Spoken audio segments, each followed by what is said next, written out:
Wayne Brady is sharing his truth. The Let's Make a Deal star came out as pansexual on social media on Monday, breaking the news with a colorful video of him lip-syncing to Celine Dion. He captioned the video with these candid words: "As someone who gets to bring joy to others daily on TV, it's been ironic that I don't experience it as much as I'd like. I advocate mental health for all, and a part of that is self-transparency. In doing my work, I've come to see a few truths, one of them being that I want to be free to love whomever I want. This truth makes me pan, and part of the LGBTQ+ family." Wayne continued in part, "It's scary as hell to say out loud, but here it is. The people I admire the most are the ones brave enough to be themselves unapologetically. This shouldn't shake anyone's world, but if it bothers you at all, that's your business. I was so afraid of having my manhood questioned, but screw that. A real man, in my eyes, isn't afraid to be honest and happy. From now on, I'll be over here living my best life." In an interview with People magazine, Wayne opened up more about his journey to discover and embrace his pansexuality, which means an attraction to people regardless of their gender. He said, "In doing my research, both with myself and just with the world, I couldn't say if I was bisexual because I had to really see what that was, especially because I really have not gotten a chance to act on anything. So I came to pansexual because, and I know that I'm completely messing up the dictionary meaning, but to me, pan means being able to be attracted to anyone who identifies as gay, straight, bi, transsexual, or non-binary, being able to be attracted across the board. And I think, at least for me right now, that is the proper place. I took pan to mean that not only can I be attracted to any of these people or types physically, but I could be attracted to the person that is there." Wayne said that over the past decade, he went on a journey of self-discovery to work towards self-love and uncover things he hadn't yet faced, adding that he asked himself, "What's one of the last things that you need to be really happy and to be truly authentically yourself?" The Whose Line Is It Anyway star said that as part of that process, he went to therapy and was treated for love addiction.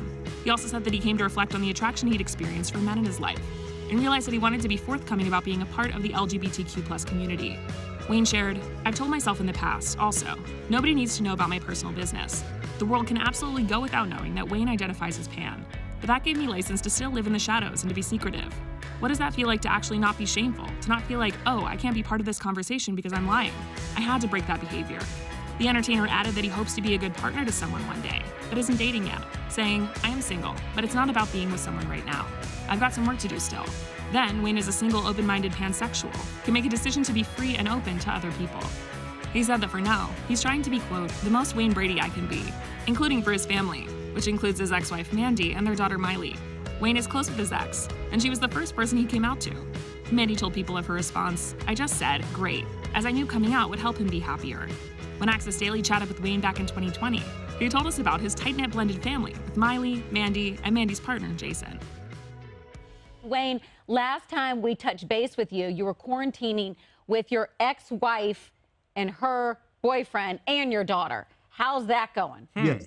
Well, you say like, how's that going? There's got to be shenanigans. No, it's our regular life. There are lots of couples that you don't read about that happen to be really close. Mandy's my ex-wife. We've known each other for 20 odd years.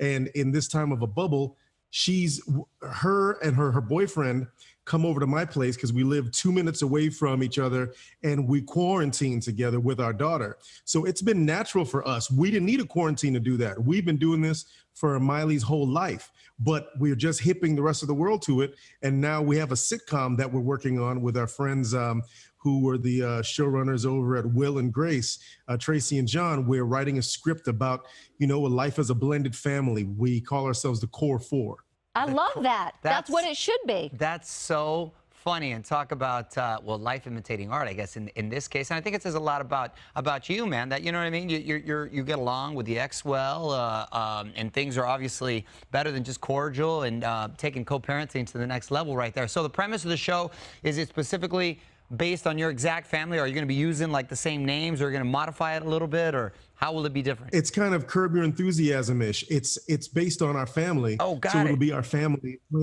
playing our family, but then with heightened stories and all those other things. Oh, fun. Just kind of showing the dynamic.